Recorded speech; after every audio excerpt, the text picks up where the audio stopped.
O Dia dos Povos Indígenas é comemorado amanhã, 19 de abril, e tem como propósito celebrar a diversidade das histórias e das culturas dos povos indígenas brasileiros, combater preconceitos e promover políticas públicas que garantam os seus direitos. A gente convidou a Zahri Tenterrar, atriz vencedora do Prêmio Shell 2024, para compartilhar um pouco da sua obra, ancestralidade e história com a gente. Nascida na reserva indígena Canabrava, no Maranhão, além de ser atriz, Zahri é roteirista, diretora, ativista e desenvolve trabalhos que misturam as linguagens plásticas, estéticas e audiovisuais. Ela é a primeira mulher indígena a ser indicada e a ganhar o Prêmio Shell na categoria de melhor atriz. Bem-vinda, Zahri! Parabéns pelo prêmio!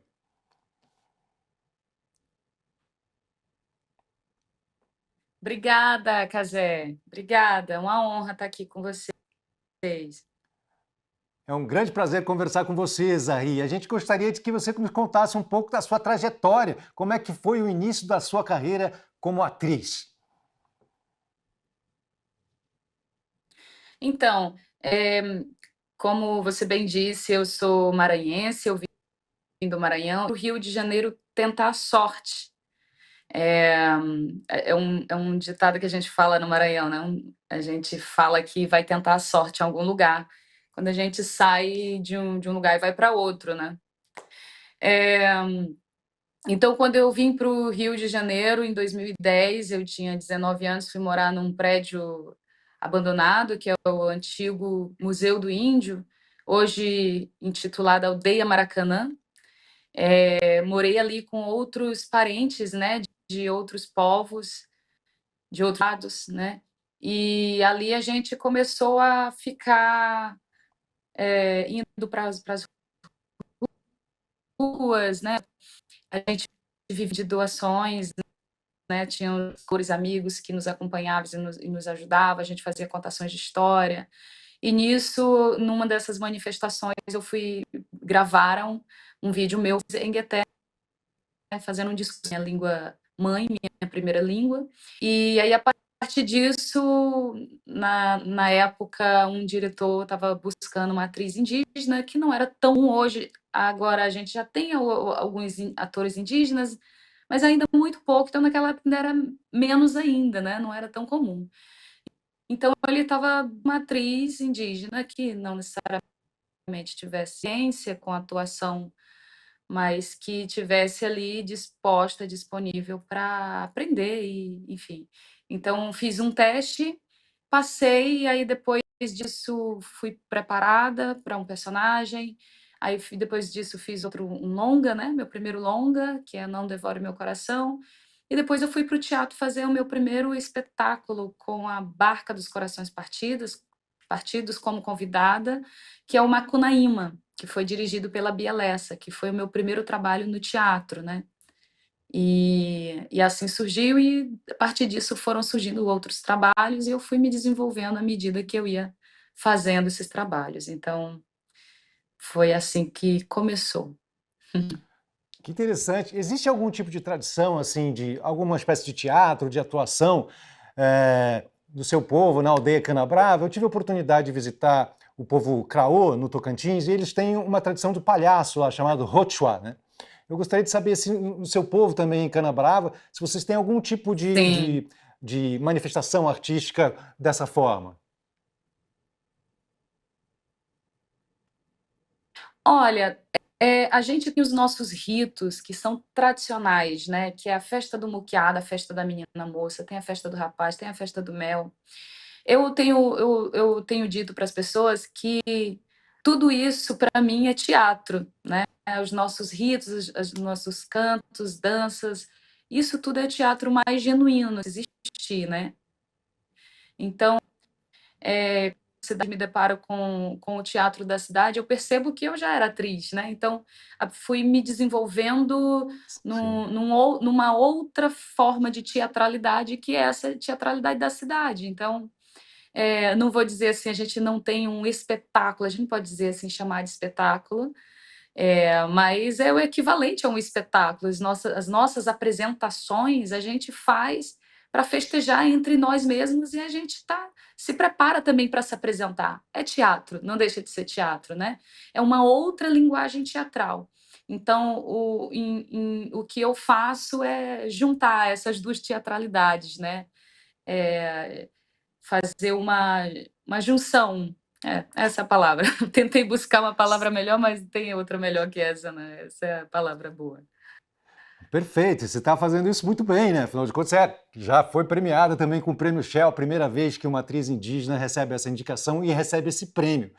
Você na sua família tem uma história muito forte também, porque sua mãe foi a primeira pajé mulher da reserva de Canabrava. Eu queria saber, assim, como foi que essa força da sua mãe, quebrando essa barreira que existia dentro do povo, né, de ser a primeira pajé mulher, como é que isso serviu de inspiração, de referência para você? Esse título, né, de ser a primeira mulher em alguma coisa é um título muito bonito, né? Enfim, eu acho que a nossa sociedade indígena, como a maioria, né, sei que não são todas, não estou generalizando, mas como a maioria é uma sociedade que é dominada patriarcalmente, né, vamos dizer assim.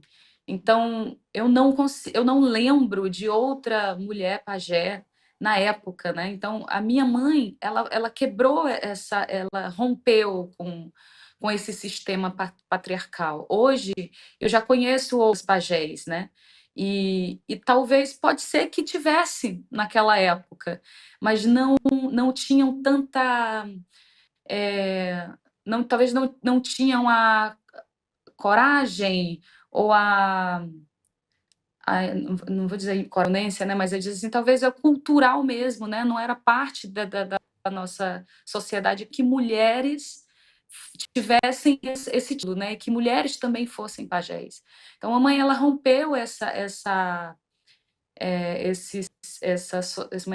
essa ideia patriarcal que existia dentro da nossa cultura, né? Então, vejo a minha mãe como uma referência em muitos lugares, né? Mamãe era uma pajé suprema. Pajé suprema é quando o pajé ele tem o nível de mais alto nível de espiritualidade, né? Então, imagina uma mulher ser pajé e ainda ser pajé suprema, né? Então, ela tinha um conhecimento que era imenso, né? Então, tenho muito, e eu herdei muita coisa da minha mãe, né? Ela tinha uma sensibilidade muito grande, né? Tinha um conhecimento das plantas, tinha um conhecimento da cura com as mãos, né?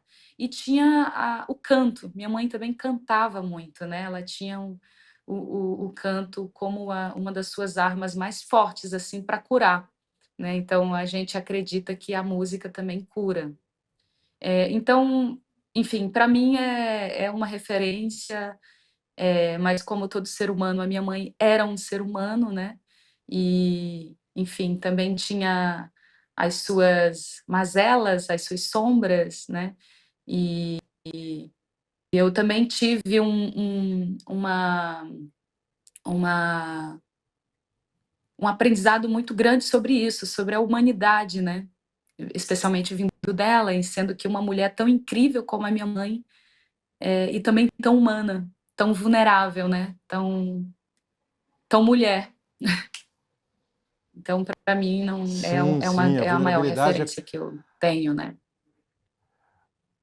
Sim, é curioso porque E a por isso que ela vulnerabilidade humana, também quando era a gente tão consegue. forte, né? Sim, é isso que eu ia falar. A vulnerabilidade acaba fazendo com que a gente consiga acessar uma certa força também, né? Quando você esconde a Exato. vulnerabilidade, você fica mais frágil. Uma vez que a vulnerabilidade aparece, a gente parece que fica mais forte, ganha um certo poder e tal, que talvez venha através da humanidade. Essa força, essa influência da sua mãe sobre você foi tão grande que você chegou a desenvolver um espetáculo, uma obra sobre ela, né? Você pode contar um pouco pra gente como é essa obra? Como é que a gente pode fazer também para assistir? Claro. Olha, o espetáculo foi idealizado por mim e pelo diretor, que também foi dramaturgo junto comigo nesse espetáculo, que é o Duda Rios, né? A gente se conheceu na época do Macunaíma e eu, como uma boa comunicadora, né? Eu sempre ficava contando histórias e contando histórias da minha vida, né? Da minha família. As pessoas também têm curiosidade para saber, né? No nosso encontro, na nossa amizade também foi isso, né? Ele estava muito curioso e queria saber, e aí eu comecei a contar, e ele, uau, o que que é isso, né? Então, vamos fazer um espetáculo sobre a sua vida. Então, no primeiro momento, não era a ideia fazer sobre a minha mãe, né? A gente tinha ali várias histórias que a gente estava compartilhando sobre a minha vida, e aí depois a gente entendeu que era sobre a minha mãe, né? Porque todas as histórias, na sua grande maioria, eram com a minha mãe, né? Coisas que eu vivi com a minha mãe, a minha experiência com a minha mãe, né? Então, ele disse, vamos fazer um espetáculo sobre isso. Então, ele teve a primeira ideia, eu falei, ah, vamos, mas muito sem muita pretensão, né?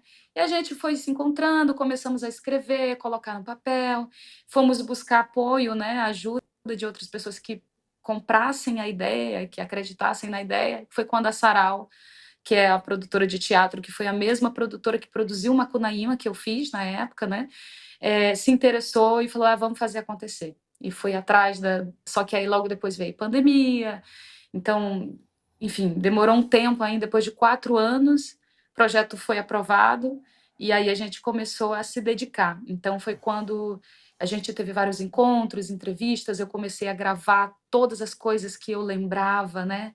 E aí, a partir disso, a gente foi montando ali um quebra-cabeça. Depois a gente foi para a sala de ensaio, ensaiamos. A Denise Stutz, que é a nossa outra diretora, são 2 diretores, veio uma mulher maravilhosa, que é mãe, que é diretora e que é atriz, e muito sensível, e é mulher, né? Então, também se juntou junto com a gente. Então, é um espetáculo que foi criado a três mãos, assim, né? A 3 cabeças, assim, que foi nós 3 que me ajudaram a construir essa narrativa, né? Eu não teria isso sozinha, não teria sido capaz, né? Então, me ajudaram a construir isso e, modéstia à parte, a gente está muito feliz com o resultado do espetáculo. A minha mãe, ela continua viva, né, através desse espetáculo. É um espetáculo que é sobre ela, é para ela, é ela. Eu dou vida à minha própria mãe no espetáculo, né? E eu também dou vida a mim mesma e Uau! também dou vida ao meu filho, que é uma criança autista. Então, é um espetáculo muito autobiográfico, né? E a gente também trouxe ali uma forma de falar sobre as questões indígenas num formato que não fosse panfletário e que também a gente não ficasse repetindo, né, um discurso que já está aí. Me interessa, acho que é importante, eu acredito sim que é importante a gente estar sempre repetindo, até para que não se esqueça, né? Mas ali tinha uma outra função.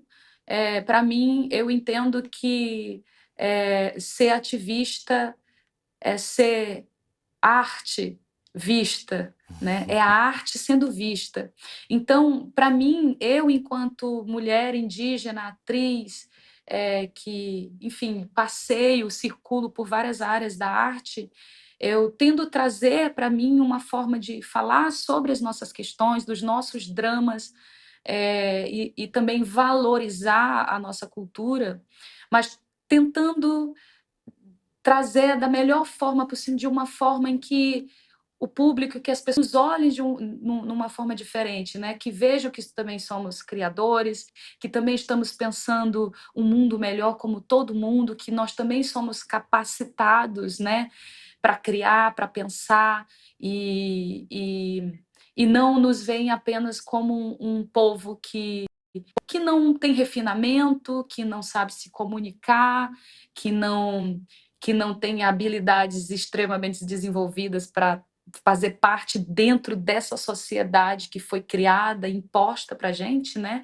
E a gente teve que se adaptar a essa nova civilização que foi traga, né? Então a gente bom, vou tirar o agente, né, e voltar para mim. Então, para mim, eu sempre venho pensando muito sobre isso e tentando buscar formas de como falar sobre as nossas questões, falar sobre a arte indígena e que as pessoas digam assim, ela é uma artista, ela é uma atriz, ela é uma cantora, ela é uma escritora. Então, e depois diga, e ela é indígena, né? Eu tenho muito prazer, amo, eu faço hoje na arte, tudo fala sobre a minha ancestralidade, fala sobre a minha cultura.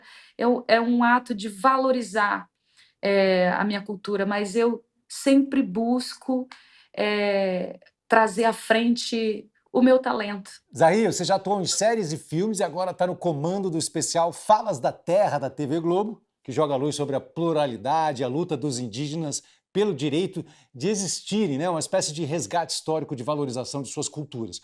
Como está sendo para você essa experiência de poder celebrar suas origens na TV aberta, né? Assistida por milhões de brasileiros? Como é a repercussão e como é que você sente isso à flor da pele? Eu tenho vibrado muito. Ficou muito bonito. Eu consegui me comunicar, que eu acho que é o mais importante hoje em dia, é a gente conseguir se comunicar, né, dentro desse formato que nos permitem, né? Então, eu vejo isso com bons olhos, no sentido que a TV aberta ela tem um alcance muito grande, né? Nós, indígenas, estamos ocupando vasos, dominando a tecnologia, as redes sociais, tem muitos comores nas redes sociais, enfim, todas as redes, né? E na política. Então, vejo um avanço, ainda pequeno e devagar, mas vejo um avanço.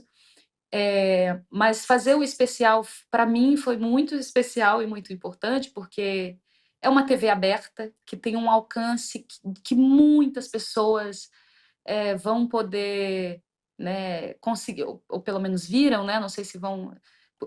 Gostaria que passasse num horário acessível, né? Porque também ficou um pouco tarde, muita gente reclamou disso, que era muito tarde, e uma pena que foi uma única exibição para um trabalho que foi tão educativo e que ditas tantas coisas importantes, né? Que, acredito que merecia mais espaço, talvez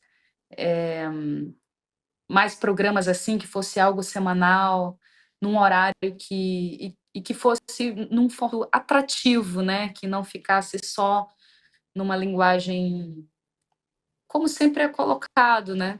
Então, achei que foi inteligente, achei que foi bonito, feito e, enfim, gostaria de ver mais parentes, né, que estão nas aldeias, dentro das suas reservas, falando mais, trazer mais esse povo também para esse meio. Então, foi muito especial. Fiquei muito feliz de ser a pós, né, de ser, de estando e costurando ali essas histórias. Muito legal. Parabéns pelo seu trabalho, Zahir. Que longa vida a sua carreira, que você continue surpreendendo a gente com todo esse talento em todas essas diferentes áreas e que vocês tenham mais espaço também. Quem não pôde assistir ainda, que vá lá no Globoplay assistir, porque vale muito a pena. Muito obrigado pela sua participação. Um grande abraço.